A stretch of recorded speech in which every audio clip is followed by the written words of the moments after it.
بعض الناس ابوك يخرجك يعني يخرجك سرقته يخرجك سرقته ايش تيجي وقت العصر بدك رجال منين معك؟ خلاص بتخيل انك اتت البيت كساء يخرجك وانت على القحبه ما معك شيء وانت بتشكام طول النهار يقول هذه 100,000 تخرج ما هذا سرقته ويجي يصلي العصر يقول عينه خرجت ولدي الساعه 12 هذا ما قد وقع رجال هذا ما قد عمر بيت والله يقلعهم طول اعمارنا كذلك 30 سنه وانا مسكي ساير انسان انت قتلت من انت قتلت القلم مسكت الجلبوب سكت في الجلبوب سكت من عند الجلبوب سكت ثبت الى القلب انت القلب انت هذاك تاري طول عمري وانا عاطش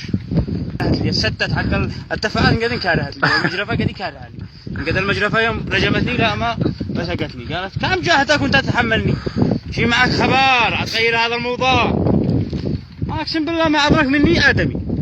قال لك هو رجال يخرجني وانا ساترش على نفسي حيقول حقي ورعي ساذنني ورعي وانت داري شو الورعي عند بيتهم احنا سبا وسبتي الورعي ساذنني حرام لا تكتك ابو بيدي ولا كنا تقول تبزني المره وتضرب تشبحني وعدت لها ابوها اما قد انا وحدي اتاكلها ما اكل يقول لك ما تشقى على نفسك لا قد ماتوا اقطع الرزق لا قد غمضت عينه يقول له ملك الموت ايش عملك ايش فعلتها ما ايش فعلتها لولدك ولا انك احمر حي فعلت لهم حراسه وجهات وقال شاكر يقول اين عملك اين الصلاه اين الصيام اين الزكاه دحين بتخيلوا شوقي وانا اموت انا ايش حتفعلوا انت غير الله موت وانت ادرى ايش حيقع موت وانت ادرى ايش حيقع والله ما يقع حاجه عتموت ونجاب العشريه وصلى على النبي ومثل قاسك والله يرحمه